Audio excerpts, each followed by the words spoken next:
नमस्कार दोस्तों, TNC bullet series में आपका हार्दिक स्वागत और अभिनंदन है। दोस्तों, जैसा कि आपको पता है कि रोज सुबह 7 बजे हम टीएनसी बुलेट सीरीज के माध्यम से एक इम्पोर्टेंट क्लास जो है वो आपके सामने लेके आते हैं।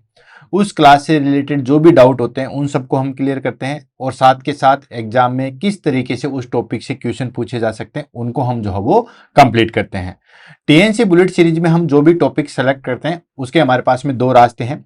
एक हमारे पास में पाथवे है कि अब तक जितने भी हमारे पास में जो कम्पिटिटिव एग्जाम लगे थे उसके हमने टॉपिक सेलेक्ट किए हैं और जो जो इम्पोर्टेंट टॉपिक हैं उनकी हमने एक लिस्ट बनाई है और उसको हम 200 मोस्ट इंपोर्टेंट टॉपिक के नाम से जानते हैं। वो पीडीएफ सब लोगों के पास में होगी, ठीक है, ऑलमोस्ट सबके पास में है। जिनके पास में नहीं है तो वो कमेंट करके या टेलीग्राम पे फॉलो करके जो है वहां से कलेक्ट कर सकते हैं, मैं उनको भेज देता हूँ। वो सिर्फ आपके लिए बनाई गई है।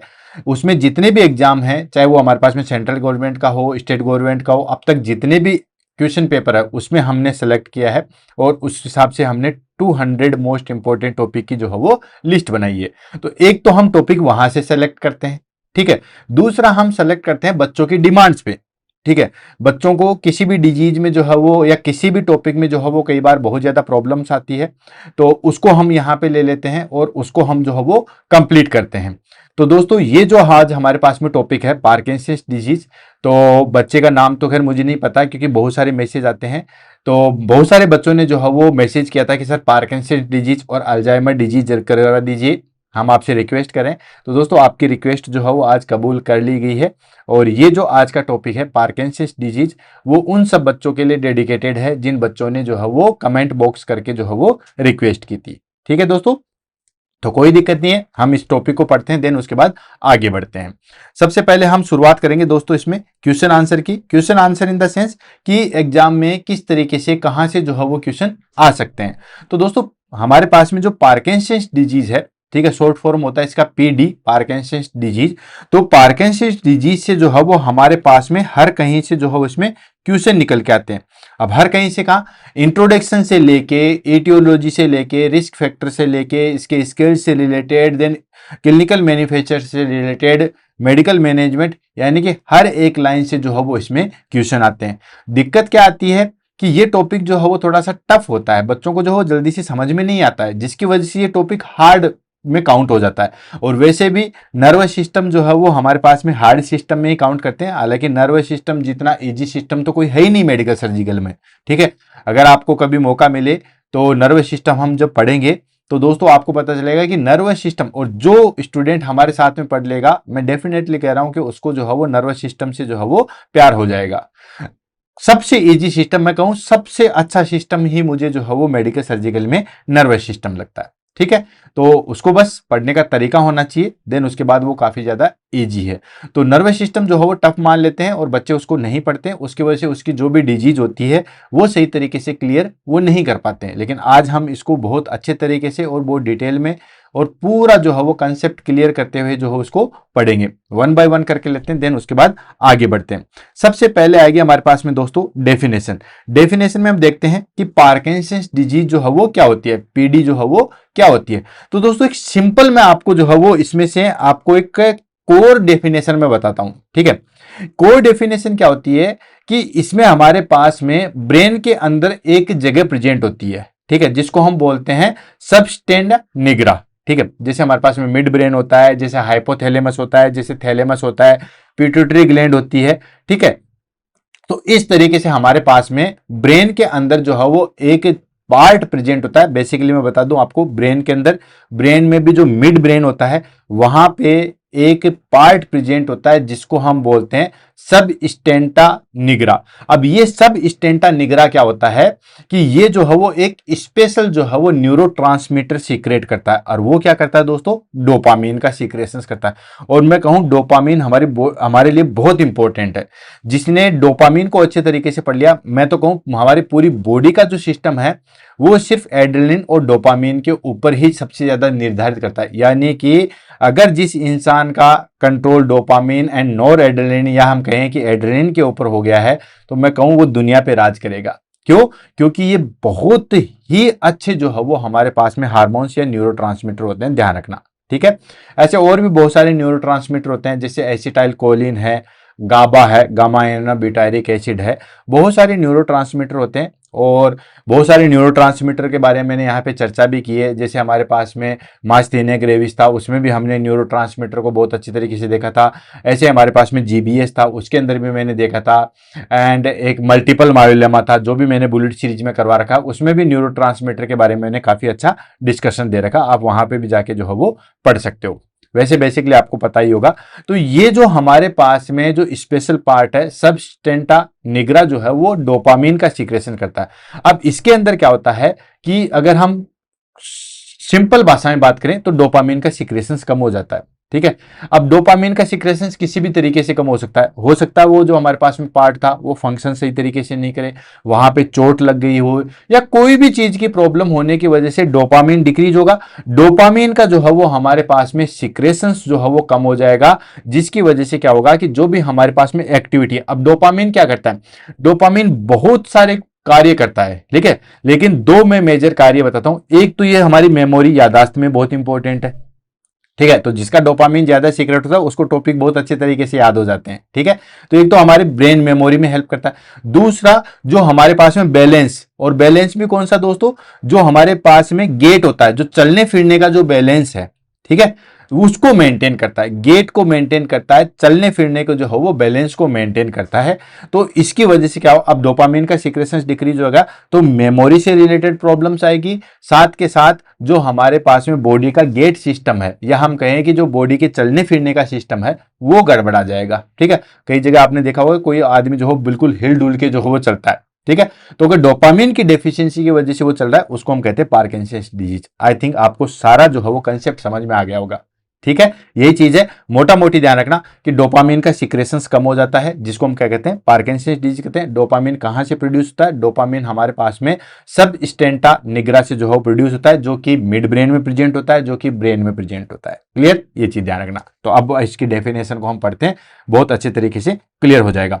और वैसे भी मैं डेफिनेशन को रटने में बिलीव नहीं करता हूं, क्योंकि दोस्तों अब आप कंपिटिटिव एग्जाम की तैयारी कर रहे हो तो रटने से कोई फायदा नहीं है। ठीक है, रट के आप किसी भी चीज को जो है वो 2 दिन याद रख सकते हो, 3 दिन याद रख सकते हो। ठीक है, लेकिन अगर आप समझोगे तो उसको आप लाइफ टाइम तक याद रख सकते हो। दूसरी चीज, जो कंपिटिटिव एग्जाम होते हैं वो सीबीटी बेस्ड होते हैं, कंप्यूटर बेस्ड टेस्ट होता है, उसमें हमें एग्जैक्ट डेफिनेशन लिखने की जरूरत नहीं है, सब्जेक्टिव लिखने की जरूरत नहीं है। हम सीधा सीधा और मोटा मोटी जो है वो सिर्फ और सिर्फ उसकी अगर हमें पता है, क्योंकि ऑप्शन दिए हुए थे, तो उसमें हमें चूज करना है, तो बस कंसेप्ट क्लियर करते हुए पढ़ना है। ठीक है, तो चलते हैं डेफिनेशन पे।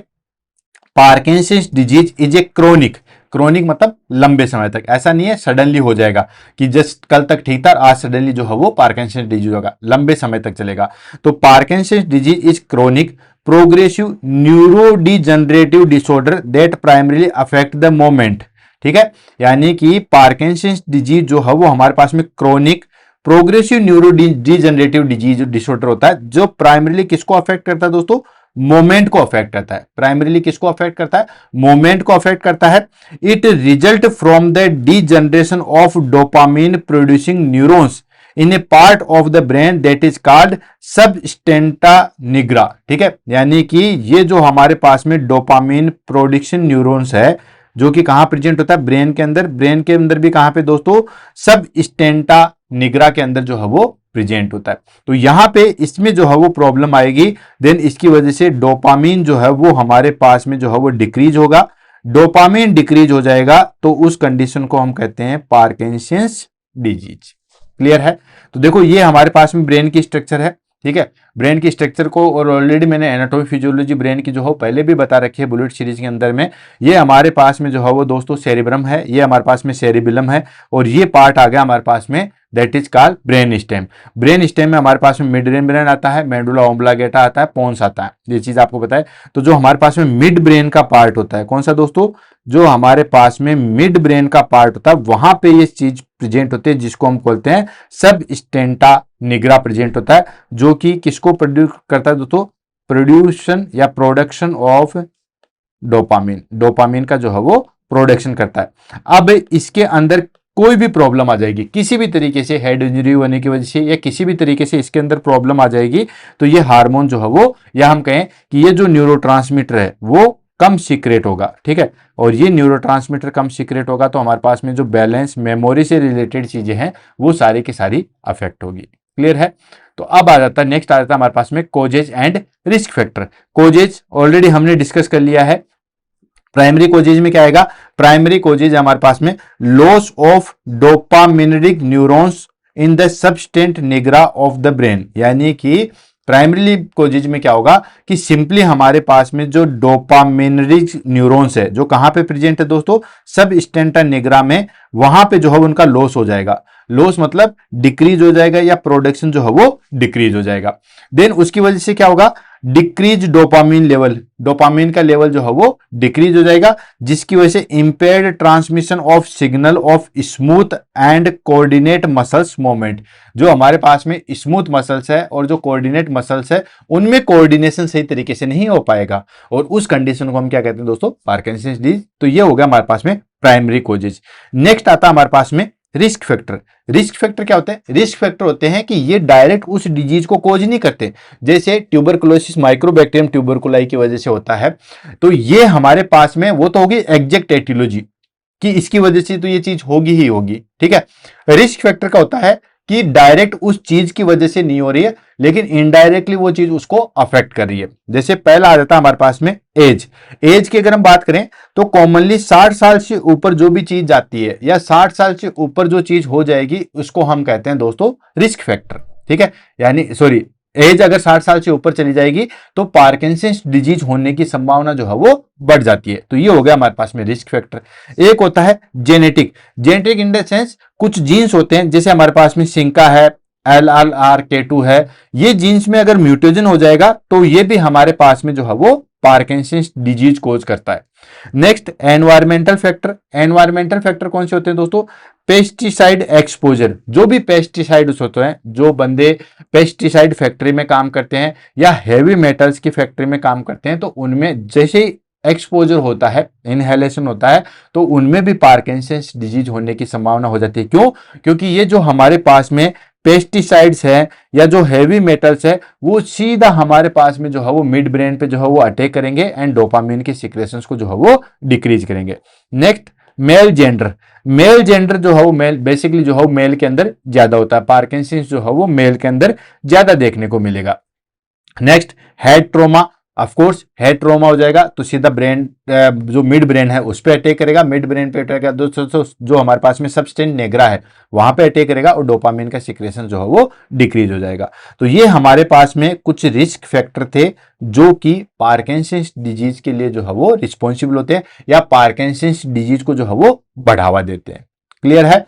नेक्स्ट आ जाता है हमारे पास में पैथोफिजियोलॉजी। पैथोफिजियोलॉजी क्या है? तो दोस्तों पैथोफिजियोलॉजी बिल्कुल सिंपल है।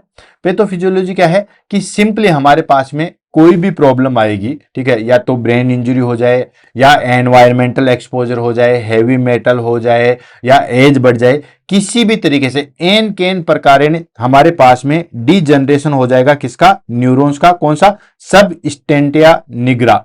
जो हमारे पास में सब स्टेंटिया निग्रो के अंदर जो है वो हमारे पास में क्या होगा? डीजनरेशन हो जाएगा। डीजनरेशन होने की वजह से क्या होगा कि ये धीरे धीरे डैमेज होने लग जाएंगे।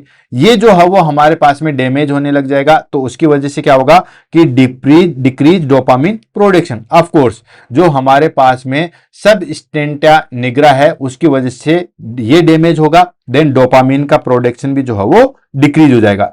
डोपामिन प्रोडक्शन डिक्रीज हो जाएगा तो उसकी वजह से क्या होगा? Imbalance between dopamine and acetyl choline. Acetyl choline और डोपामिन में जो है वो इम्बैलेंस हो जाएगा। एसिटाइल कोलिन तो बेसिकली नॉर्मल होता है, लेकिन जो हमारे पास में डोपामिन था वो डिक्रीज होता है। ये भी क्वेश्चन काफी बार पूछा गया है कि पार्किंसंस डिजीज में एसिटाइल कोलिन एंड डोपामिन में क्या डिफरेंशिएट आता है? तो एसिटाइल कोलिन तो नॉर्मल होता है, लेकिन जो हमारे पास में डोपामिन है उसका जो है वो डिक्रीज हो जाएगा, उसका लेवल डिक्रीज हो जाएगा, जिसकी वजह से क्या होगा? Affect basal ganglion which control the voluntary movement. इसकी वजह से क्या होगा कि जो हमारे पास में बेसल गैंग्लियन है, ठीक है, जो बेसल गैंग्लियन जो है वो क्या करते हैं दोस्तों? हमारी जो वॉलंटरी मूवमेंट है, voluntary movement in the sense जैसे मैं इस पेन को उठाना चाहूंगा, इस हाथ में लेना चाहूंगा, मतलब हम अपनी इच्छा से जो काम कर रहे हैं उसको हम बोलते हैं वॉलंटरी मूवमेंट। इनवॉलंटरी जो हमारे इच्छा के अंदर कंट्रोल में नहीं है, जैसे पेरिस्टलिक मूवमेंट को हम बोलेंगे इंटेस्टाइन को कि अभी ज्यादा मेटाबॉलिज्म करो, नहीं, हार्ट को हम बोल पाएंगे कि अब हार्ट रेट कम कर दो या ज्यादा कर दो, नहीं, वो होता है इनवॉलेंट्री, मतलब जो हमारे हाथ में नहीं है, इच्छा के अनुसार नहीं है, उसको हम बोलते हैं इनवॉलेंट्री, जो हमारे पास में है उसको बोलते हैं वॉलेंट्री।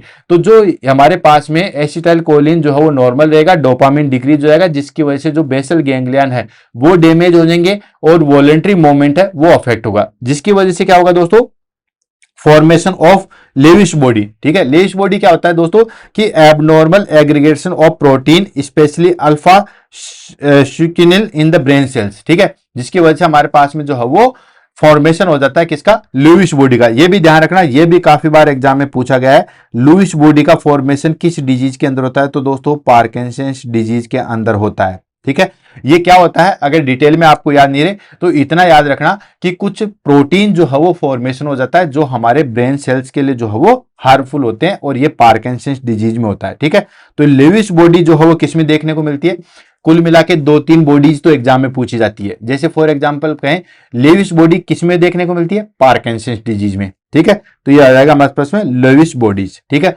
एक होता है हमारे पास में एस्कोफ बॉडीज। ठीक है, एस्कोफ बॉडीज, एस्कोफ बॉडीज किसमें देखने को मिलती है दोस्तों, रोमेटिक हार्ट डिजीज के अंदर देखने को मिलती है। ऐसे हमारे पास में निग्री बॉडी, ठीक है, निग्री बॉडीज ये किसमें देखने को मिलती है, ये हमारे पास में रेबीज में देखने को मिलती है।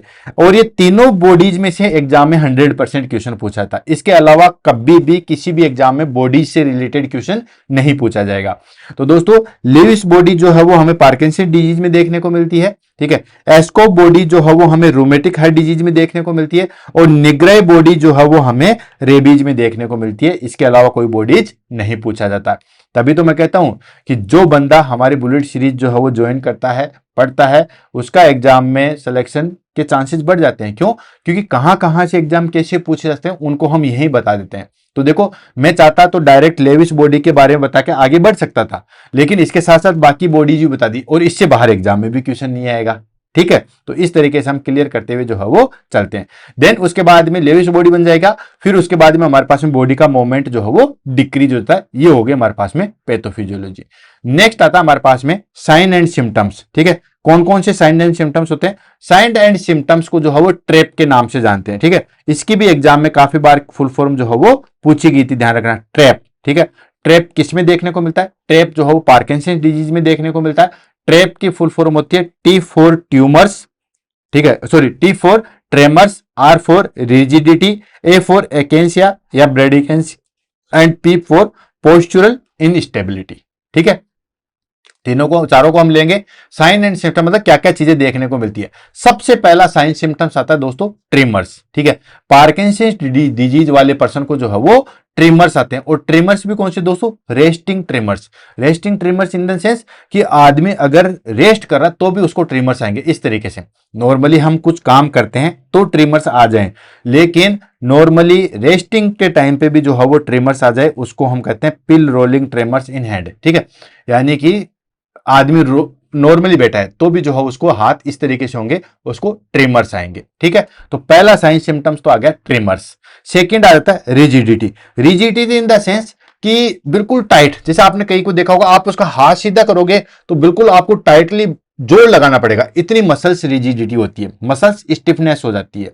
ठीक है, यानी कि सेकंड आ जाता है muscle stiffness lead to pipe and cogwheel. ठीक है, बहुत ज्यादा मसल्स, जैसे आपने देखा होगा कि कोई पर्सन जो है वो एपिलेप्सी के टाइम पे टाइट हो जाते हैं, हम उनके हाथ को सीधा करेंगे तो वो कर नहीं पाते हैं, वैसा ही जो है वो हमारे पास में यहां पे भी देखने को मिलता है। ठीक है, तो सेकंड चीज आगे आपको रिजिडिटी, या इसको मसल्स रिजिडिटी के नाम से भी जानते हैं, ध्यान रखना। ठीक है, थर्ड आ जाता है एकेंसिया या ब्रेडिकेंसिया। एकेंसिया या ब्रेडिकेंसिया होता है स्लो मूवमेंट, जैसे फॉर एग्जांपल स्लो मूवमेंट में हम करते हैं। ठीक है, जैसे मेरे को इस पेन को इस हाथ से लेना है तो इस तरीके से लूंगा मैं, इस तरीके से स्लो मूवमेंट, यानी कि जस्ट हम, जैसे आप YouTube पे जो है वो मेरी क्लास देख रहे हो तो आप इसको 0.5 अगर स्पीड में चलाओगे तो मैं बिल्कुल धीरे धीरे बोलता हुआ आपको मिलूंगा, और कुछ बच्चे जो जिनका डिजीज पड़ी हुई होती है वो उसको फास्ट में देख लेते हैं 1.5 करके।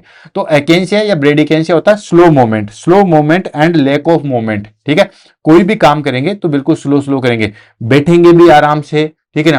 किसी चीज को भी उठाएंगे आराम से, कुछ लिखने का प्रयास भी करेंगे तो बिल्कुल आराम से, तो इसको हम कहते हैं एकेंसिया या ब्रीडिगेंसिया। लास्ट आता है पोस्चरल इंस्टेबिलिटी। पोस्चरल इंस्टेबिलिटी में क्या होता है, poor balance and stopped posture. Poor balance in the sense, चलेंगे तो भी ऐसे झुक के, बैठेंगे तो भी कुर्सी पे यूं करके या यूं करके या बिल्कुल यूं पसर के, मतलब अपना बैलेंस प्रॉपर नहीं बना पाएंगे। ठीक है, इसको हम बोलते हैं पोस्चरल इंस्टेबिलिटी। ठीक है, अपना बैलेंस न बैठने के टाइम पे, न चलने के टाइम पे, न जो है वो किसी भी कंडीशन में जो है वो अपना बैलेंस जो है वो सही तरीके से नहीं बना पाएंगे। चलेंगे तब भी ऐसा लगेगा जैसे कोई दारू पिया हुआ आदमी चल रहा है, उस तरीके से जो है वो मूव करेंगे। तो ये हमारे पास में दोस्तों साइन एंड सिम्टम्स है, जिसको हम ट्रैप के नाम से आते हैं। T for tremors, R for rigidity, A for akinesia and P for postural stability. काफी बार एग्जाम में भी पूछा गया है ट्रैप, और ये इसके साइन सिम्टम्स है। क्लियर है। और भी बहुत सारे साइन सिम्टम्स है जिसको हम लेंगे वन बाय वन करके। अदर सिम्टम्स कौन कौन से होते हैं, अदर सिम्टम्स आता है जिसमें सबसे इंपॉर्टेंट है, that is called mask like face. ठीक है, मास्क लाइक फेस हो जाता है, जैसे हम मास्क नहीं लगाते, ठीक है, ऐसे आदमी बैठा रहेगा, नॉर्मली बैठा रहता है तो यूं करता है, यूं करता है, देखता है, ये सारी चीजें करता है, लेकिन जैसे मास्क नहीं लगाते, बिल्कुल कुछ भी मूवमेंट नहीं होता है, तो मास्क लाइक फेस जो है वो देखने को मिलता है। और बच्चे कंफ्यूज होते हैं, मास्क लाइक फेस जो है वो पार्किंसंस डिजीज में देखने को मिलेगा। ठीक है, एंड ठीक है, मून फेस, ठीक है, मून फेस, चांद जैसा चेहरा, मून फेस जो है वो किस में देखने को मिलेगा, वो हमारे पास में कशिंग डिजीज में या कशिंग सिंड्रोम में देखने को मिलेगा। ठीक है, मून फेस जो है वो हमारे पास में कशिंग सिंड्रोम में देखने को मिलेगा, और मास्क लाइक फेस जो है वो हमारे पास में पार्किंसन डिजीज में मिलेगा। ध्यान रखना। तो देखो, इसीलिए हमारे पास में बुलेट सीरीज इंपॉर्टेंट है, क्योंकि कहां पे कौन सा क्वेश्चन पूछ सकते हैं बच्चे, यहां पे कंफ्यूज होते हैं। मून लाइक फेस या मून फेस वो कशिंग सिंड्रोम में हमें देखने को मिलेगा, और मास्क लाइक फेस जो है वो पार्किंसंस डिजीज में देखने को मिलेगा, और ये जो है वो काफी बार एग्जाम में पूछा जाता है। ठीक है, नेक्स्ट आता है स्टिफिंग गेट्स। स्टिफिंग मतलब जकड़न वाला गेट हो जाता है जैसे किसी इंसान को जकड़ रखा है, बेड़ियां डाल रखी है, उस तरीके से जो है उसका गेट हो जाएगा। ठीक है, चलने में जो हो बिल्कुल जकड़न वाली, ऐसे बिल्कुल जैसे बेड़ियां डाली है वैसे चलेगा। ड्रोलिंग, ड्रोलिंग आपको बताइए, मतलब लार जो है वो ऑटोमेटिकली टपकती रहती है। ठीक है, लार जो है उसके मुंह से देखने को मिलेगी, या लार जो है वो टपकी रहेगी। नेक्स्ट हाइपोफोनिया। हाइपोफोनिया होता है सॉफ्ट वॉइस, बिल्कुल धीरे बोलेगा। ठीक है, बिल्कुल नॉर्मली बोलेगा, बिल्कुल स्लो बोलेगा, इतना स्लो कि हमें सुनाई नहीं देता, और फिर वो लड़ने लग जाता है कि आप तो मेरी लोग बात नहीं सुनते हो। तो हाइपोफोनिया देखने को मिलता है। एंड डिप्रेशन एंड एंजाइटी, ऐसा क्लाइंट हमेशा डिप्रेशन में रहेगा, उसको इतने दुख रहेंगे, उसको लगेगा कि सारी दुनिया के दुख मेरे पास में ही है। ठीक है, सारे दुख उसी को रहेंगे, छोटी से छोटी चीज का भी उसको दुख रहेगा। इवन उसको दुख मनाने के लिए कोई रीजन की जरूरत नहीं है, बिना रीजन भी वो दुख मना लेगा। ठीक है, इतना डिप्रेशन हो जाता है। नेक्स्ट कॉन्स्टिपेशन देखने को मिलेगा, ऑफ कोर्स। ठीक है, पार्किंसंस वाले में कॉन्स्टिपेशन और सीवियर कॉन्स्टिपेशन होता है। ठीक है, नेक्स्ट डिमेंशिया, यानी कि अगर पार्किंसंस डिजीज लंबे समय तक चल रहा है या लास्ट तक चल रहा है तो डिमेंशिया देखने को मिलेगा। डिमेंशिया इन द सेंस कि उसको कोई भी चीज जो है वो सही तरीके से याद नहीं रहेगी, मेमोरी लॉस हो जाएगा। एंड स्लीप डिस्टर्बेंस, ठीक है, न उसके सोने का पैटर्न रहेगा, न तो उसको ज्यादा नींद आती है, और थोड़ी बहुत जो नींद भी आती है वो भी सही तरीके से नहीं आती है। तो ये अदर सिम्टम्स है। ठीक है, तो जो मेन सिम्टम्स थे वो हमने देख लिया। ठीक है, जिसको हमने जो है वो ट्रैप के नाम से देखा था। बाकी अदर सिम्टम्स थे जिसमें हमारे पास में मास्क लाइक फेस था, स्टफिंग गेट था, ड्रोलिंग था, हाइपोफोनिया था, देन डिप्रेशन एंड एंजाइटी था, कॉन्स्टिपेशन था, डिमेंशिया था, एंड स्लीप डिस्टर्बेंस था। क्लियर है। नेक्स्ट आता था हमारे पास में stages of Parkinson's disease. Parkinson's disease की जो है वो कौन कौन सी स्टेज होती है, तो दोस्तों पार्किंसंस डिजीज के लिए जो है वो हमारे पास में होइन एंड यार स्केल जो है वो काम में लिया जाता है। यानी कि दो साइंटिस्ट थे, होन्स एंड यार ने जो है वो एक स्केल दिया था, उसके अनुसार पूरी स्टेज को जो है वो 5 कैटेगरी में डिवाइड किया गया था। हालांकि बहुत इजी है, आपको जो याद रखने वाली चीज है वो सिर्फ और सिर्फ याद रखना है कि पार्किंसंस डिजीज की जो है वो स्टेज किसने दी थी, तो दोस्तों होइन्स एंड यार्स ने जो है वो दी थी। इसके अनुसार इसको 5 कैटेगरी में डिवाइड किया गया, ये देख सकते हो आप। ये होइन्स एंड यार स्केल था। ठीक है, इसमें क्या किया था उन्होंने कि जैसे जैसे पार्किंसंस डिजीज बढ़ती है उसके हिसाब से स्टेजेज दी गई थी। और बहुत इजी और बहुत शॉर्ट स्टेजेस है, उसमें कोई दिक्कत नहीं है। जैसे फर्स्ट स्टेज आती है, फर्स्ट स्टेज में क्या होता है कि एक साइड का पोर्शन अफेक्ट होगा, ठीक है। जैसे राइट साइड वाला हो सकता है लेफ्ट वाला ठीक रहेगा, या लेफ्ट वाले में प्रॉब्लम आ सकती है राइट वाला बिल्कुल ठीक रहेगा। जैसे पैरालिसिस में नहीं होता, ठीक वैसे जो है वो साइन सिम्टम्स प्रोड्यूस होंगे। जैसे लेफ्ट वाले में होगा तो लेफ्ट वाला हाथ जो हो सही तरीके से काम नहीं करेगा, या इसी में ट्रिमर्स देखने को मिलेंगे, ठीक है। बॉडी उसी साइड जो हो थोड़ा सा झुकेगी, ठीक है, उसको हम कहते हैं स्टेज फर्स्ट, ठीक है। सेकेंड स्टेज में क्या होता है, सेकेंड स्टेज में मतलब दोनों साइड में सेम चीजें, दोनों हाथों में ट्रिमर्स होंगे, पूरी बॉडी जो है वो अफेक्टेड होगी, उसको हम कहते हैं that is called second stage. बाकी चीजें ठीक रहेगा, ठीक है, बैलेंस वगैरह में कोई प्रॉब्लम नहीं आएगी, सिर्फ हाथ पैरों में जो है वो ट्रेमर्स वगैरह या मसल्स रिजिडिटी होगी। तीसरी आती है थर्ड स्टेज। इसमें क्या होता है दोस्तों, बैलेंस एंड स्टेबिलिटी जो है वो अफेक्ट हो जाती है, मतलब चलेगा तो बिल्कुल झूलते हुए चलेगा, जैसे दारू पिया हुआ इंसान चल रहा है वैसे चलेगा, वो आएगी हमारे पास में स्टेज थर्ड। स्टेज फोर्थ में बिना सहारे के या बिना किसी आर्टिकल्स के सपोर्ट के लिए वो नहीं चल सकता, ठीक है। या तो उसको वॉकर की जरूरत पड़ेगी, या उसको जो है वो हमारे पास में बैसाखी जिसको हम कह सकते हैं करचिच, उसकी जरूरत पड़ेगी, तो उसके हिसाब से ही वो या उसके सपोर्ट से ही चल पाएगा। और सबसे लास्ट स्टेज आती है दैट इज कॉल्ड स्टेज 5। इसके अंदर उसको क्या होता है, हर एक्टिविटी के लिए, ठीक है, खाने पीने चलने हर एक्टिविटी के लिए उसको सपोर्ट की जरूरत पड़ती है, उसको हम कहते हैं स्टेज 5। तो बहुत अच्छी स्टेज है, आराम से याद हो जाएगी, मुझे नहीं लगता इसमें आपको कोई रटने की जरूरत है। सिंपली जैसे स्टेज फर्स्ट में क्या था, यूनिलेटरल सिम्टम्स ओनली, यानी कि एक साइड में ही सिम्टम्स आएंगे, ठीक है, या आइदर लेफ्ट साइड में और आइदर राइट साइड में, एक साइड में जो है वो हमारे पास में सिम्टम्स आएंगे। उसमें भी क्या आएगा, सिर्फ ट्रिमर्स आएंगे और मसल्स रिजिडिटी आएगी सिर्फ एक साइड में। सेकेंड आ जाता है हमारे पास में स्टेज सेकेंड।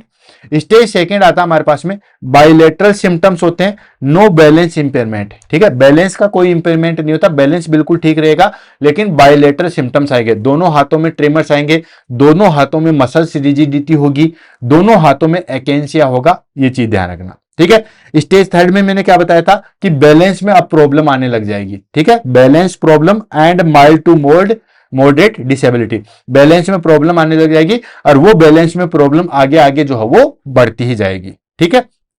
देन उसके बाद इतनी बढ़ जाएगी कि वो स्टेज 4 में चली जाएगी। इसमें क्या होता है, सीवियर डिसेबिलिटी होता है, इसमें पर्सन जो है वो बिना सपोर्ट के नहीं चल सकता, या तो उसको वॉक करने के लिए या खड़े रहने के लिए असिस्टेंट की जरूरत होती है, असिस्ट करवाने की जरूरत है, ठीक है, यानी कि still able to walk and stand unsteady, ठीक है, तो उसको किसी न किसी वॉकर की जरूरत पड़ेगी।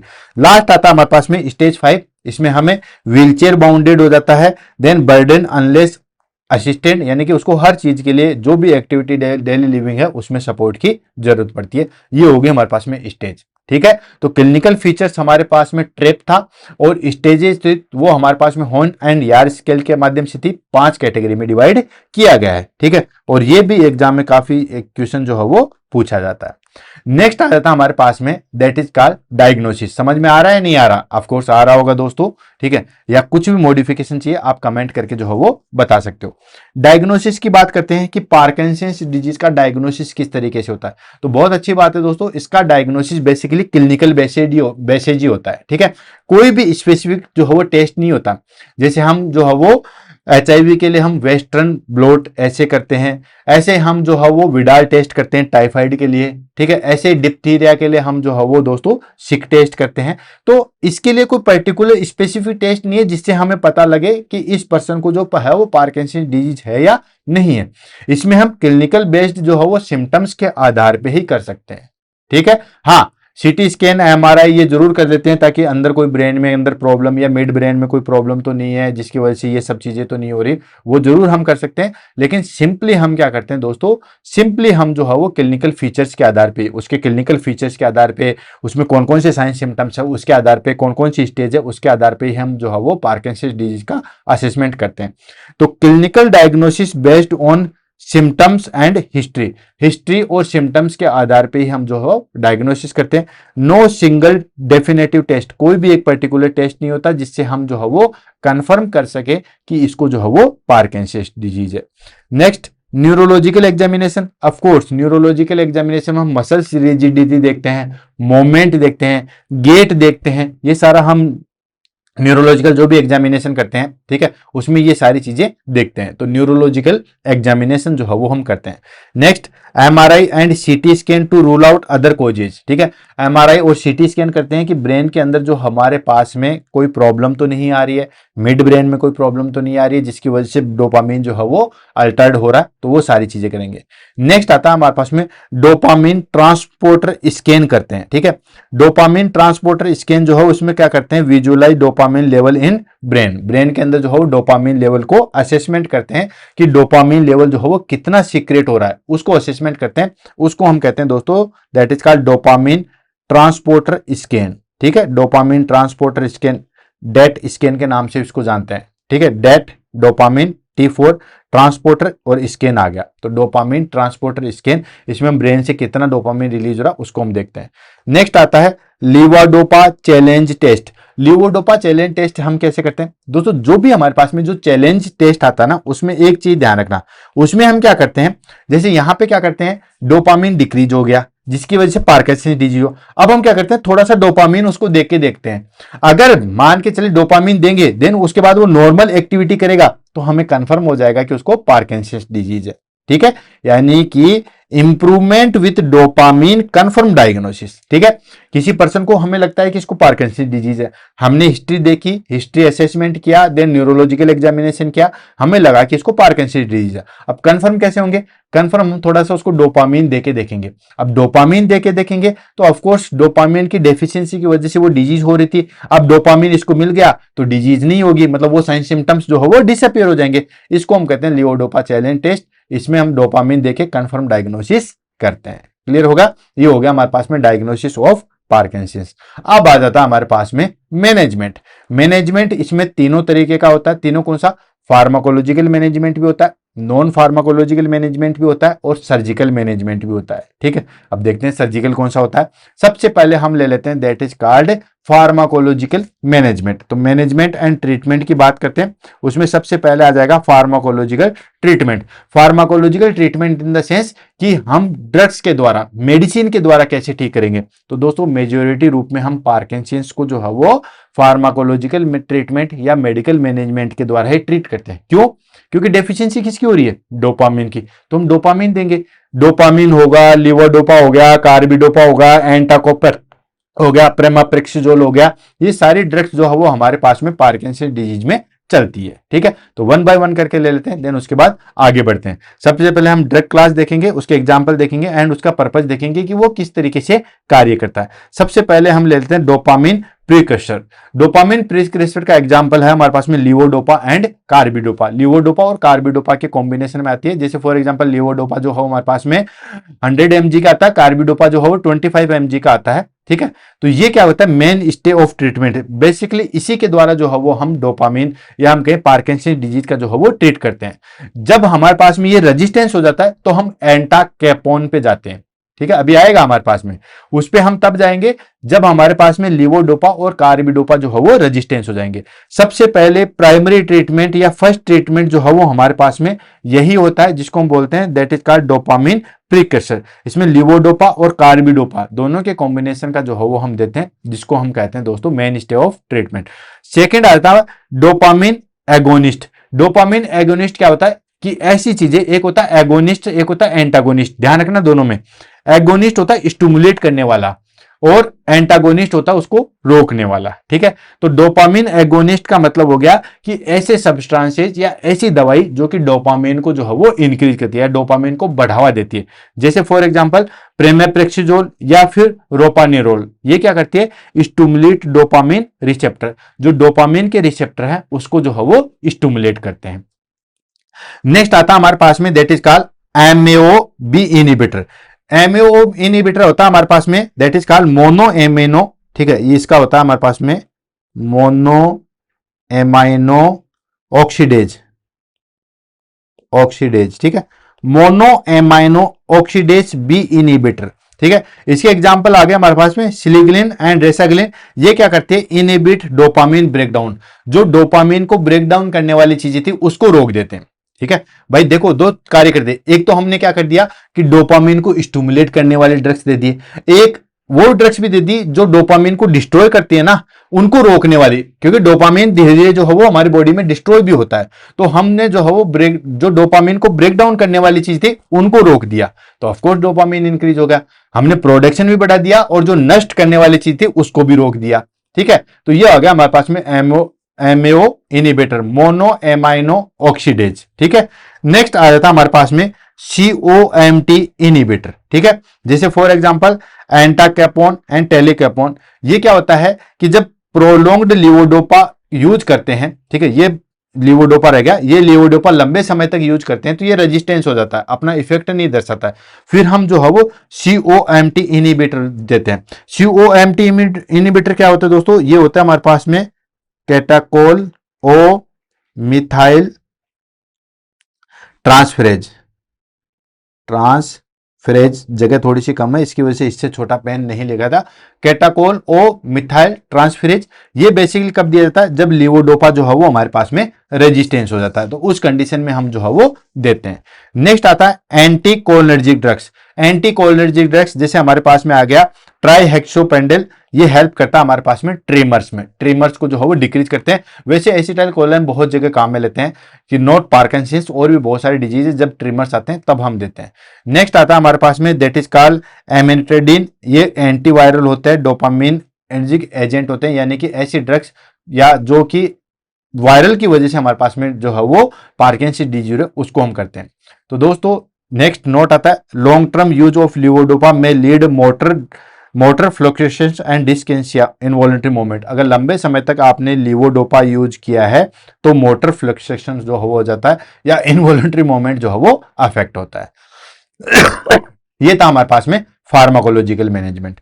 नेक्स्ट आ जाता है हमारे पास में that is called non pharmacological management. Non pharmacology management in the sense कि बिना ड्रग्स के हम कैसे ठीक कर सकते हैं। ठीक है, तो बिना ड्रग्स के हम ठीक करने के लिए सबसे पहले चीज आती है फिजियोथेरेपी। ठीक है, फिजियोथेरेपी से क्या होगा, इंप्रूव मोबिलिटी एंड बैलेंस। आपको पता है कि पार्किंसंस डिजीज में हमारे पास में बैलेंस जो है वो गड़बड़ा जाता है, मोबिलिटी जो है वो गड़बड़ा जाती है, जो हमारे पास में मसल्स के मूवमेंट थे उसमें रिजिडिटी आ जाती है। ठीक है, प्रॉब्लम आ जाती है, तो कंटिन्यूस जो है वो फिजियोथेरेपी होनी चाहिए जिसकी वजह से हमारे पास में मोबिलिटी एंड बैलेंस जो है वो इंप्रूव हो सके। नेक्स्ट आता है स्पीच थेरेपी। ठीक है, स्पीच थेरेपी में क्या था कि आपने अभी थोड़ी देर पहले पढ़ा था कि इस कंडीशन में या पार्किंसंस डिजीज वाले क्लाइंट में स्पीच जो है वो पॉलीफोनिया हो जाता है, यानी हाइपोफोनिया हो जाता है, यानी कि स्पीच जो है वो लोअर हो जाती है, इतनी हो जाती है कि सामने सुनाई भी नहीं देता। तो ये जो है वो स्पीच थेरेपी इसलिए करवाते हैं ताकि हेल्प विथ वॉइस एंड स्वॉल्विंग और वॉइस में जो है वो हेल्प हो सके। नेक्स्ट आता है occupational therapy. Occupational therapy in the sense help with daily activity. ठीक है, डेली एक्टिविटी को कैसे कर सकते हैं उसमें जो है वो हम हेल्प करवाते हैं, उसके लिए हम ऑक्यूपेशनल थेरेपी करते हैं। और लास्ट आ जाता है साइकोलॉजिकल सपोर्ट। साइकोलॉजिकल सपोर्ट क्यों दोस्तों, फॉर डिप्रेशन एंड एंजाइटी को जो है वो रिड्यूस करने के लिए, डिप्रेशन को रिड्यूस करने के लिए हम साइकोलॉजिकल सपोर्ट देते हैं। ठीक है, तो ये हो गया हमारे पास में नॉन फार्माकोलॉजिकल मैनेजमेंट। पहला था फिजियोथेरेपी, मोमेंट को इंप्रूव करने के लिए, बैलेंस को इंप्रूव करने के लिए। स्पीच थेरेपी, स्पीच को और स्वॉल्विंग को इंप्रूव करने के लिए क्योंकि ये डिक्रीज हो जाती है। ऑक्यूपेशनल थेरेपी क्योंकि हमारे पास में जो भी डेली एक्टिविटी है उसके अंदर हम हेल्प मिल सके। एंड साइकोलॉजिकल सपोर्ट डिप्रेशन या एंजाइटी को रिड्यूस करने के लिए। यह आ गया नॉन फार्माकोलॉजिकल मैनेजमेंट। क्लियर है, पहले हमने फार्माकोलॉजिकल मैनेजमेंट देखा, सेकंड हमने नॉन फार्माकोलॉजिकल देखा, अब हम देख लेते हैं सर्जिकल मैनेजमेंट। सर्जिकल मैनेजमेंट भी होता है। ठीक है, सर्जिकल मैनेजमेंट में आता है हमारे पास में डीबीएस। ठीक है, जीबीएस मत समझ लेना, ये हमारे पास में डीबीएस है, डीप ब्रेन स्टिमुलेशन। ठीक है, अब ये क्या करता है, जैसे आपने पेसमेकर देखा होगा। ठीक है, पेसमेकर क्या करता है, हमारे पास में एक पर्टिकुलर टाइम के बाद में जो है वो करंट छोड़ता है जिसकी वजह से हार्ट की एक्टिविटी होती है। पेस मेकर भी मैंने बुलेट सीरीज के अंदर करवा रखा है, वहां पे आप देख सकते हो। ठीक है, इसमें क्या होता है कि ब्रेन के अंदर इलेक्ट्रोड्स डाल दिए जाते हैं। ठीक है, और जो हमारे पास में जहां से डोपामिन रिलीज होता है वहां तक इसको इम्प्लांट कर दिया जाता है। ठीक है, देन उसके बाद में हमारे पास में क्या होता है कि उसके बाद स्टिमुलेशन दिया जाता है। ठीक है, और स्टिमुलेशन देने के कारण क्या होता है कि फिर डोपामिन का जो है वो ज्यादा से ज्यादा सीक्रेशंस करवाया जाता है। यहाँ पे देखो, ये हो गया हमारे पास में डीप ब्रेन स्टिमुलेशन। इसमें क्या क्या है दोस्तों, ये हमारे पास में स्कल है और ये ब्रेन है। ब्रेन में एक लीड डाली गई है, ये देखो ध्यान से, ठीक है, ये लीड है और ये लीड जो है वो अंदर तक जा रही है, ठीक है, ये देख रहे होंगे मैंने रेड से की है, ठीक है। अब ये लीड के ऊपर वायर लगा हुआ है, ये देखो ये पूरा वायर लगा और यहाँ पे एक्सटेंशन है, मतलब बाहर निकली हुई चीज है। इस एक्सटेंशन को हमने जो है वो न्यूरो स्टिमुलेटर से जोड़ दिया गया है। क्या होता है, न्यूरो स्टिमुलेटर से। अब ये क्या करता है, यहां से इंपल्स छोड़ता है और ये जो हमारे पास में मिड ब्रेन वाला पार्ट था, ठीक है, जहां पे हमारे पास में डोपामिन जो है वो रिलीज होता है, उसको स्टिमुलेट करवाया जाता है, ठीक है। ये हो गया हमारे पास में सर्जिकल मैनेजमेंट, जिसको हम कहते हैं डीप ब्रेन स्टिमुलेशन। देखो ध्यान से, ठीक है। इसके अंदर क्या कहते हैं, electrodes implant in the brain, usually that is called subthalamic nucleus, वहां तक इम्प्लांट करते हैं, ठीक है। उसमें वहां पे स्टिमुलेट करता है ताकि ट्रिमर्स जो हो वो रिड्यूस हो सके एंड मोटर सिम्टम्स जो हो वो रिड्यूस हो सके, ठीक है। मोटर सिम्टम्स जो हो इंप्रूव हो सके और ट्रिमर जो हो वो रिड्यूस हो सके, ठीक है।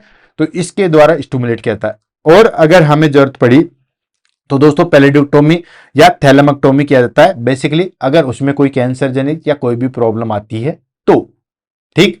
अदरवाइज इसको हम जो है वो इस तरीके से सर्जिकल के द्वारा जो है वो ट्रीट किया जाता है। क्लियर है। अब आ जाता है हमारे पास में नेक्स्ट कॉम्प्लिकेशन। क्या क्या कॉम्प्लिकेशन हो सकते हैं, तो दोस्तों अगर पार्किंसंस डिजीज है तो क्या क्या कॉम्प्लिकेशन हो सकते हैं। जो प्रॉब्लम आ रही है भाई, अगर सही तरीके से चल नहीं पा रहा है तो कहीं पे भी गिर सकता है, कहीं पे भी कोई भी चोट लग सकती है, ठीक है। सही तरीके से स्वॉल्व नहीं कर सकता है तो खाना ट्रेकिया में जा सकता है, एस्पिरेशन की कंडीशन आ सकती है, निमोनिया हो सकता है, ठीक है। देन उसके बाद खाना प्रॉपर नहीं खाएगा तो माल न्यूट्रिशन होगा, सही तरीके से उसको नींद नहीं आएगी तो डिप्रेशन, डिमेंशिया होगा, स्लीप डिस्टर्बेंस होगा, ठीक है। और कॉन्स्टिपेशन इसमें देखने को मिलता ही मिलता है, ठीक है। तो क्या क्या कॉम्प्लिकेशन होते हैं, कॉम्प्लिकेशन जस्ट इससे रिलेटेड ही है। जो साइन सिम्टम्स थे उसकी वजह से क्या क्या कॉम्प्लिकेशन हो सकते थे, वही सारी चीज आएगी। जैसे पहला है fall and fracture due to imbalance, imbalance की वजह से गिर जाएगा, फ्रैक्चर हो सकता है। भाई बैलेंस नहीं बन रहा है पार्किंसन डिजीज में तो कभी भी चलेगा तो गिर सकता है, गिरने की वजह से जो है वो फ्रैक्चर हो सकता है, कोई चोट लग सकती है। नेक्स्ट एस्पिरेशन निमोनिया, क्यों, क्योंकि स्वॉल्विंग में प्रॉब्लम आ रही है, ये मसल्स इतनी तरीके से काम नहीं करती है तो स्वॉल्विंग में प्रॉब्लम आती है, स्पीच में प्रॉब्लम आती है। ड्यू टू स्वॉल्विंग डिफिकल्टी होगा तो फिर हमारे पास में एस्पिरेट निमोनिया हो सकता है, ठीक है। अब स्वॉल्विंग सही तरीके से नहीं कर रहा, प्रॉपर खाना नहीं खा रहा तो फिर माल न्यूट्रिशन हो सकता है, ठीक है। नेक्स्ट आता है हमारे पास में डिप्रेशन एंड डिमेंशिया, ठीक है। डिप्रेशन होगा, डिमेंशिया होगा, ये आपको पता ही है। स्लिप डिसऑर्डर होते हैं, ठीक है, क्योंकि पार्किंसन डिजीज वाले पर्सन को जो है वो स्लिप पैटर्न गड़बड़ा जाता है। अब स्लिप पैटर्न गड़बड़ा जाएगा तो स्लिप डिसऑर्डर होगा, उसको सही तरीके से कहीं पे भी नींद नहीं आएगी। नेक्स्ट आता है urinary problems and constipation, urinary problem और कॉन्स्टिपेशन जो है वो हमें देखने को मिलता है। तो ये कुछ कॉम्प्लिकेशन है, रटने की जरूरत नहीं है, सिंपली थोड़ा सा दिमाग लगाओगे सारी चीजें निकल के आ जाएगी। नेक्स्ट आता है हमारे पास में nursing management and care plan, कि पार्किंसंस डिजीज वाले का नर्सिंग केयर प्लान किस तरीके से बनाए या नर्सिंग मैनेजमेंट किस तरीके से करें। सबसे पहले हम असेसमेंट करते हैं। असेसमेंट किस चीज का करेंगे दोस्तों, monitor mobility, gait and tremors, ठीक है। मोबिलिटी किस तरीके से है, मसल्स का मूवमेंट किस तरीके से है वो देखेंगे, उसकी गेट देखेंगे कि उसका बैलेंस किस तरीके से वो चल रहा है वो देखेंगे, और ट्रिमर्स देखेंगे कि ट्रिमर्स कितने हैं। अगर हद से ज्यादा ट्रिमर्स है तो वो बेचारा खाना भी ढंग से नहीं खा पाएगा, ठीक है। थोड़ी सी चाय भी लेगा तो वो चाय भी पूरी गिरा देगा, ठीक है। तो ये सारी चीजों को हम असेसमेंट करते हैं। देन क्या असेस करेंगे, चेक स्वेवलिंग एबिलिटी, न्यूट्रिशनल स्टेटस, ठीक है। स्वेवलिंग एबिलिटी को चेक करते हैं और न्यूट्रिशनल स्टेटस को चेक करेंगे, ठीक है। भाई खाना प्रॉपर सही तरीके से खा रहा है या नहीं खा रहा है, या न्यूट्रिशन प्रॉपर है या नहीं है, उसको हम असेस करेंगे। And assess cognitive and emotional state, ठीक है। कॉग्निटिव और इमोशनल स्टेट को देखेंगे, कितना वो डिप्रेशन में है, कितना जो है वो उसको साइकोलॉजिकल सपोर्ट देने की जरूरत है, ये सारी चीजों को जो है वो असेस करेंगे। क्योंकि स्लिप पैटर्न ये सब डिस्टर्ब होने की वजह से वैसे ही जो है वो आधा दिमाग तो वैसे खराब हो जाता है और वैसे भी जो है वो डिमेंशिया होता है, ठीक है। तो ये सारी चीजों को हम असेसमेंट करेंगे। मोबिलिटी, गेट, ट्रिमर्स असेस करेंगे, स्वेवलिंग एबिलिटी असेस करेंगे, न्यूट्रिशनल स्टेटस असेस करेंगे, साइकोलॉजिकल सपोर्ट जो है वो असेस करेंगे, डिप्रेशन लेवल असेस करेंगे। देन उसके बाद डायग्नोसिस हमारे पास में क्या जाएगा, डायग्नोसिस सीधी सी बात है, जो प्रॉब्लम आ रही है उसके डायग्नोसिस बन जाएंगे। जैसे first stage impaired physical mobility, भाई पर्सन का गेट सही नहीं है, सही तरीके से वो चल नहीं पा रहा है, तो उसकी वजह से हमारे पास में डायग्नोसिस क्या बनेगा, इंपेयर्ड फिजिकल मोबिलिटी बनेगा। Next risk for aspiration, aspiration के रिस्क हो जाएगा, ठीक है, क्योंकि स्वेलिंग प्रॉब्लम है तो रिस्क फॉर एस्पिरेशन हो जाएगा। नेक्स्ट आ जाएगा इम्बैलेंस्ड न्यूट्रिशन, ऑफ कोर्स जितना हमारे पास में बॉडी को रिक्वायरमेंट है उतना न्यूट्रिशन नहीं ले पाएगा। क्यों नहीं ले पाएगा, क्योंकि आगे वो निकलने में प्रॉब्लम आ रही है, तो imbalanced nutrition, less than body requirement. Next आता है सेल्फ केयर डेफिशिएट, सही तरीके से वो अपनी केयर नहीं कर पाएगा, एंड डिस्टर्ब स्लीप पैटर्न, ठीक है। तो ये हमारे पास में जो है वो नर्सिंग डायग्नोसिस बनेंगे किसके, पार्किंसंस डिजीज के। अब आ जाता है हमारे पास में इंटरवेंशन, देन उसके बाद आगे बढ़ते हैं। नर्सिंग इंटरवेंशन क्या होता है, तो दोस्तों जो जो हमारे पास में डायग्नोसिस बने उसके अनुसार जो है वो हम नर्सिंग इंटरवेंशन बनाएंगे, यानी कि किस तरीके से हम जो है वो कार्य करते हैं। तो पहला आ जाता है assist swift ambulation using gait belt, ठीक है, यानी कि हम जो है वो उसको असिस्ट करेंगे, उसको चलने फिरने में असिस्ट करेंगे। और कैसे करेंगे दोस्तों, गेट बेल्ट लगा के। गेट बेल्ट दो तरीके से लगाता है, एक कमर में लगाता है, एक शोल्डर पे लगाया जाता है, ठीक है, ताकि उसको पकड़ने में हेल्प मिले सॉरी, ठीक है। गेट बेल्ट से क्या होता है कि हम सही तरीके से उसको सपोर्ट कर सकते हैं। नॉर्मली हम हाथ पकड़ेंगे, कपड़ा पकड़ेंगे तो दिक्कत है। Next provide soft and high fibre diet, soft diet देंगे ताकि स्वेलिंग में आसानी हो सके, अच्छे तरीके से स्वेल कर सकें। और हाई फाइबर डाइट देंगे स्किन इंटीग्रिटी मेंटेन करने के लिए। एलिवेटेड हेड ड्यूरिंग मील, जब भी हम खाना देंगे तो हम सिर की साइड को जो है वो थोड़ा ऊपर रखेंगे। जैसे फॉर एग्जांपल ये हमारे पास में बेड है तो हम पोजीशन इस तरीके से रखेंगे, क्लाइंट की पोजीशन जो है वो इस तरीके से रखी जाएगी। क्यों, ताकि एस्पिरेट होने की संभावना जो है वो डिक्रीज हो सके। Next encourage fluid intake, fluid intake को जो है वो एनकरेज करेंगे, ठीक है, क्योंकि यूरिन प्रॉब्लम और कॉन्स्टिपेशन की दिक्कत आ रही है, तो हम ज्यादा से ज्यादा फ्लूइड देंगे तो कॉन्स्टिपेशन वाली प्रॉब्लम जो है वो सोल्व हो सकती है। नेक्स्ट आता है encourage use of assistant devices, जो भी असिस्टेंट डिवाइसेस है उसको एनकरेज करेंगे। जैसे चलने के लिए वॉकर वगैरह हो गया, या कोई भी चीज जो है वो परचेज हो गया, उसको हम जो है वो एनकरेज करेंगे। Next educate on medication timing, उसको एजुकेट करेंगे कि आपको मेडिकेशन जो है वो टाइम पे लेनी पड़ेगी। और दोस्तों इसमें मेडिकेशन का जो है वो बड़ा रोल होता है। कैसे, अगर आपने एक आधी भी ड्रग्स मिस कर दिए तो बड़ी प्रॉब्लम आती है, दूसरे दिन साइंस एंड सिम्टम्स देखने को मिल जाते हैं, ठीक है। अगर मान के चलिए कि क्यूआईडी लेना है तो क्यूआईडी लेना है, उसको आप टीडीएस भी नहीं ले सकते। अगर आप लोगे या कोई चीज मिस करोगे तो बड़ी दिक्कत आ जाती है। तो उसको टाइमिंग का बहुत बड़ा रोल होता है, तो वो उसको एजुकेट करेंगे कि आप जो भी दवाई ले रहे हो, छोड़ना तो बहुत दूर की बात है, आप उसकी टाइमिंग भी जो है वो सही तरीके से रखोगे। नेक्स्ट सपोर्ट ग्रुप काउंसलिंग, उसके साथ में जो भी सपोर्ट ग्रुप है उसकी काउंसलिंग करेंगे कि आपको किस तरीके से जो है वो सपोर्ट करना है, किस तरीके से उसको डिप्रेशन से जो है वो निकालना है। अब फटाफट हम की पॉइंट ले लेते हैं, देन इस टॉपिक को जो है वो हम फिनिश करेंगे। की पॉइंट में आ गया हमारे पास में कि पार्किंसंस डिजीज जो है वो एक प्रोग्रेसिव एंड इनक्यूरेबल होती है, but symptoms can be manage. Parkinson's disease is progressive and incurable but symptoms can be manage. Parkinson's disease जो है वो एक प्रोग्रेसिव है, इनक्यूरेबल डिजीज है, बट सिम्टम्स को हम जो है मैनेज कर सकते हैं। Next early diagnosis and multidisciplinary care are essential. Of course जितना जल्दी हो सके उतना डायग्नोसिस है, वरना तो वही हमारे पास में जो है वो 5वीं स्टेज में चला जाएगा, ठीक है। तो जितना जल्दी हो सके फर्स्ट स्टेज में ही असेस करो, ताकि उसको अच्छे तरीके से ट्रीट कर सके और बाकी चीजें जो है वो सही तरीके से कर सके। Next medication are aimed at symptoms control not cure, उसको बताना है, टाइमिंग बताना है कि छोड़ना तो बिल्कुल भी नहीं है, बल्कि आपको बिल्कुल टाइम टू टाइम लेना है। उसके एम क्या है, ये आपको जो है वो कंट्रोल कर सकते हैं, ये आपको ठीक नहीं करेंगे, ठीक है। क्योंकि बहुत सारे मरीज मैंने आप देखे हैं दोस्तों कि उसको 2 साल से ट्रीटमेंट ले रहे हैं, देन वो कहेगा क्या फायदा इन दवाई लेने का, आराम तो है नहीं है। तो दोस्तों अगर छोड़ दोगे तो ज्यादा दिक्कत आएगी, वो पूरा ठीक नहीं होगा, लेकिन अगर दवाई लेकर चलोगे तो उसकी बाकी लाइफ जो है वो नॉर्मली चल सकती है।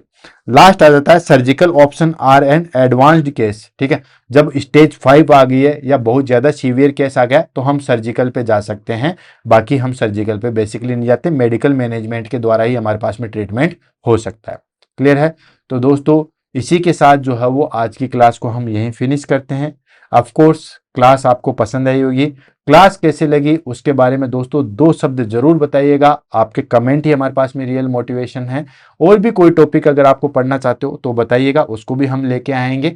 बस बताने से पहले ये जरूर देख लेना कि कहीं बुलेट सीरीज में वो पहले तो नहीं हुआ है, ठीक है, तो उसको जरूर देखना। और कमेंट इसलिए मैं पूछता हूं दोस्तों कि ऑफलाइन में तो क्या होता है, स्टूडेंट सामने होता है, इसलिए हमें उसके फेशियल एक्सप्रेशन से ही पता लग जाता है, एक्सपीरियंस से ही हम बता सकते हैं कि उसको जो है वो समझ में आया है या नहीं आया, या वहीं पे हम फीडबैक ले लेते हैं। लेकिन ऑनलाइन में ये फैसिलिटी नहीं होती। ऑनलाइन में आपके कमेंट ही जो है वो हमें फीडबैक देते हैं, वही हमें मोटिवेशन देते हैं। तो कमेंट जरूर कीजिएगा, क्लास कैसे लगी उसके बारे में जरूर बताइएगा। इसी के साथ आज की क्लास से अलविदा लेते हैं। Thank you so much.